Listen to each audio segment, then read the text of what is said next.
Welcome to the Parsha Perspective. Each week, we will delve deep in a weekly Torah portion to find a practical and insightful way to enhance your daily life.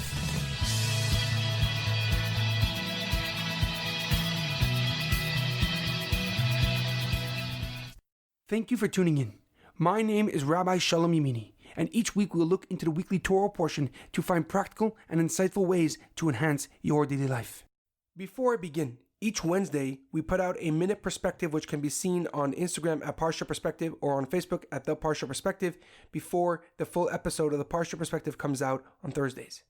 This week's Parsha Perspective is in honor of the complete and speedy recovery of Pharaoh Bas Ariela, Sasson Betzalel Ben Batya, and Sapir Bas Ariela. This week's Parsha Perspective is also dedicated in memory of Shlomo ben Edward and Edward ben Shaul. May their souls be uplifted and their memories a blessing. Our Parsha begins with Hashem revealing to Moshe Rabbeinu one of his most holy and secretive names, a name that he did not reveal even to our forefathers, Havaya. Hashem then tells Moshe that he has heard the cries of the Jewish nation, and now he will avenge the Jewish nation and take them out of Egypt. Our Parsha has 7 out of the 10 plagues that God struck the Egyptians with: blood, frogs, lice, wild animals, death of cattle, boils, and fiery hail.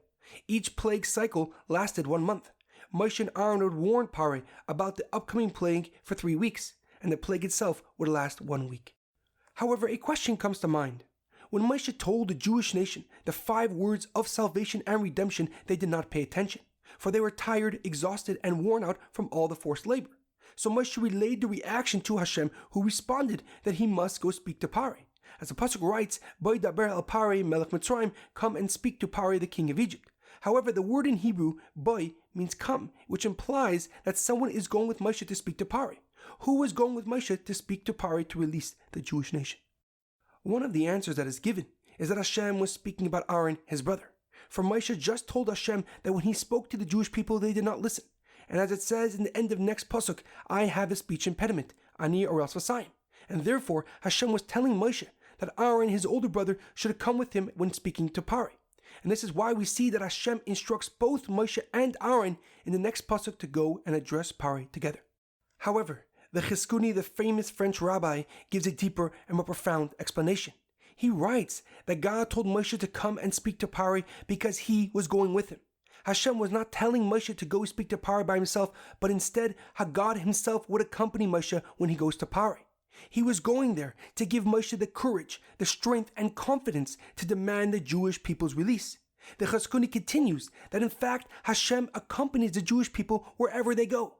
As Moshe said in his last speech in Devarim to the Jewish nation, "V'shav Hashem lekecha shivusecha," and God will return with you to your fortune. And Rashi explains that we learn from here that God follows us to wherever we go.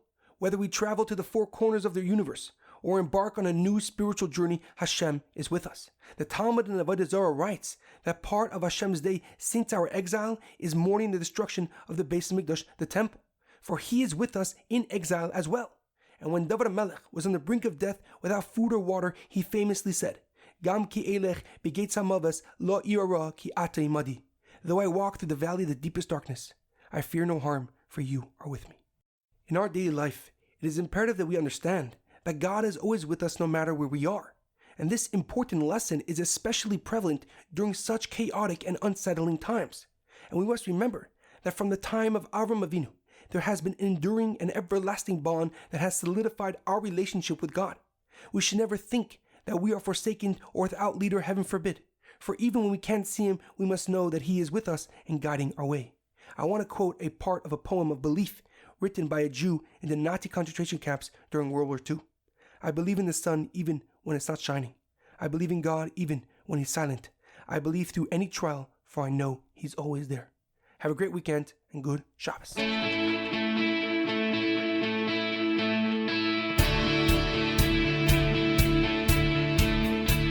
Thank you for tuning in to the Parsha Perspective. Check out our website, theparshaperspective.com.